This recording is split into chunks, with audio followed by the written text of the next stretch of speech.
제가 지금까지 수년간 초밥 뷔페를 다니고 여러 차례 리뷰했잖아요. 어떤 곳은 정말 많은 종류의 음식으로 승부 보고, 또 어떤 곳은 좋은 퀄리티의 초밥으로 승부를 보는 등 각 업장마다의 전략이 있습니다. 그 중에서 스시 메이진이라는 곳은 초밥의 회를 길게 썰어주는 긴꼬리 초밥을 무제한 제공하며 나름의 매력을 구축해왔는데요. 그런데 잦은 물가 상승과 불경기 때문인지 스시 메이진의 지점이 많이 사라졌고, 음식 역시 블로그를 통해 보니까 전과는 사뭇 달라진 느낌이 들어 요즘 스시 메이진은 어떤지 궁금해지기 시작했습니다. 그래서 직접 찾아가 보았고, 가서 확인할 수 있었던 건 크게 두 가지였습니다. 하나는 원래도 다른 초밥 뷔페보다 저렴한 편이었는데 훨씬 더 저렴해졌다는 거였고, 또 하나는 긴꼬리 초밥이 아직 그대로 있었다는 거죠. 이게 블로그만 볼 때와 제가 가서 느낀 게 달랐어서 예전에 방문했던 스시 메이진과는 어떤 점이 달라졌는지 비교하며 리뷰해 보도록 하겠습니다.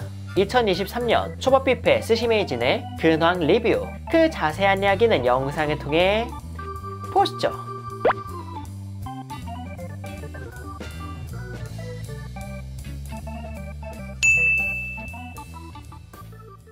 오늘 제가 찾아온 곳은 서울 구로구 구로동에 위치한 스시 메이진 구로점이에요. 스시 메이진 구로점은 지벨리 비즈 플라자라는 건물에 식당이 모여있는 층에 자리 잡고 있으며 근처가 전부 회사라서 점심시간에 직장인들이 많이 찾는다고 하는데요. 초밥 뷔페를 회사 점심시간에 오는 게 부담스럽지 않을까 했는데 평일 점심이 19,900원이더라고요. 초밥집에 가서 괜찮은 고성을 먹으면 2만원 정도 하니 어찌 보면 초밥 뷔페에 가서 함께 하는 것도 나쁘지 않을 것 같습니다.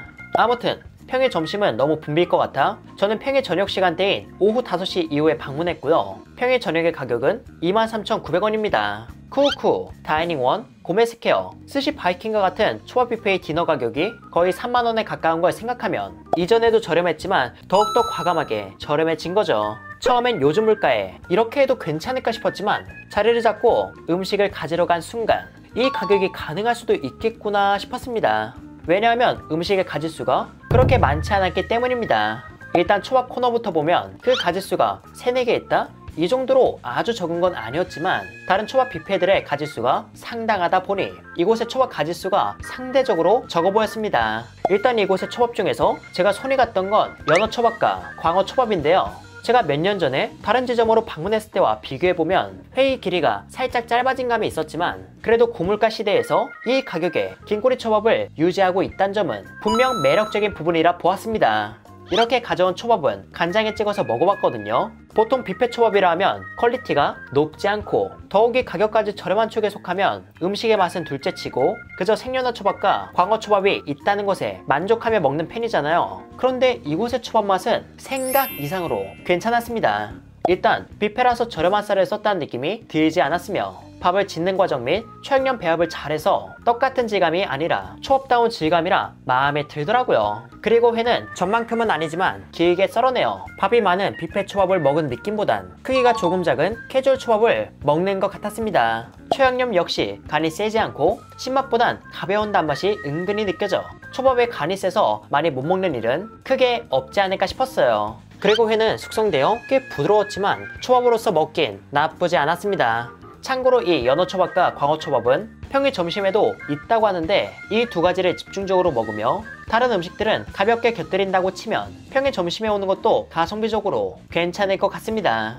단 사람이 많으면 공급이 수요를 따라가지 못할 수 있으며 이런 문구도 적혀있기에 이 점 고려해서 방문을 고민해 주시길 바랍니다. 개인적으로 긴꼬리 초밥이 평일 점심에도 나와 평일 저녁은 어떤 게 추가되는지 궁금해졌는데요. 직원분께 여쭤보니까 초밥이 2~3종 추가된다고 하며 훈제 연어 샐러드와 흑새치로 추정되는 회가 추가 제공되고 치즈 스틱이 추가되는 게 차이점이라고 하니 이 점 참고해주세요.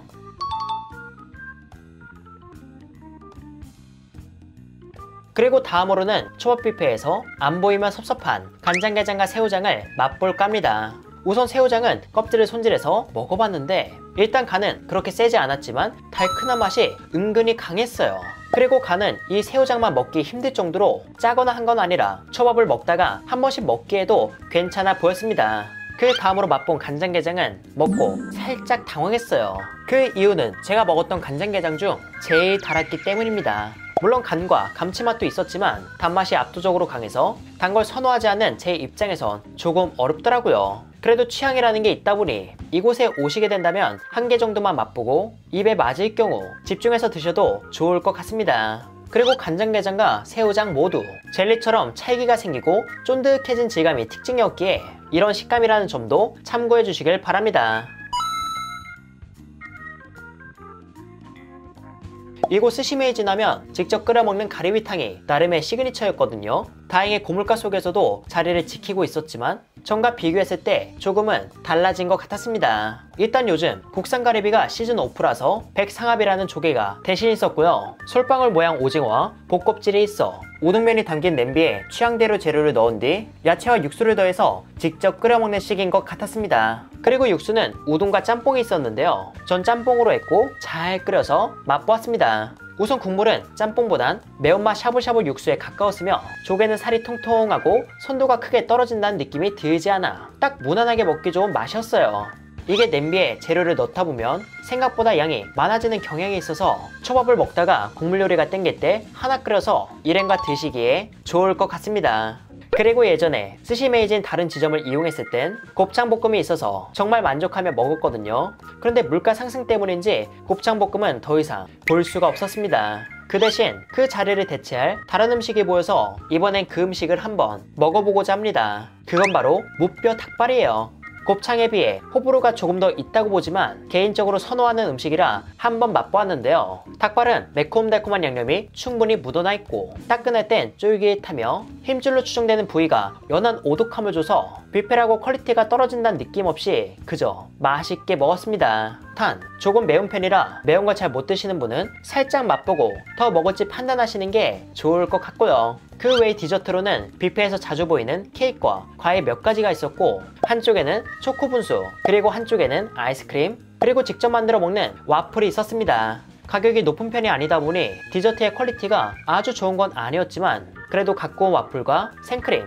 사과잼의 조합이 좋아서 가격 대비 괜찮게 느껴지더라고요. 하지만 다른 뷔페에 비해 음식의 가짓수가 적었기에 지금 대략적으로 보는 이 구성이 마음에 들지 않으셨다면 보다 많은 음식이 있는 다른 뷔페를 가시고 비교적 저렴한 금액에 긴꼬리초밥을 집중해서 먹으며 다른 음식도 조금씩 곁들이는 게 괜찮다면 방문을 고려해 보시길 바랍니다.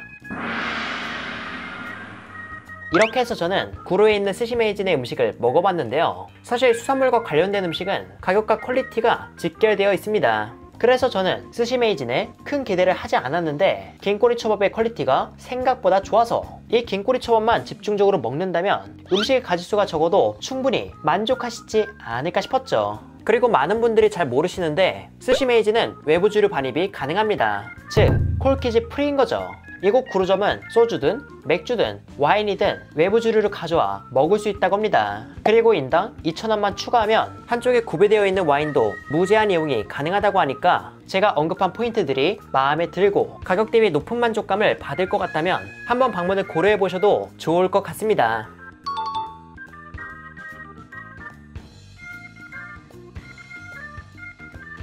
이렇게 해서 회사랑은 이만 인사드리도록 할게요. 그래요 여러분들 안녕.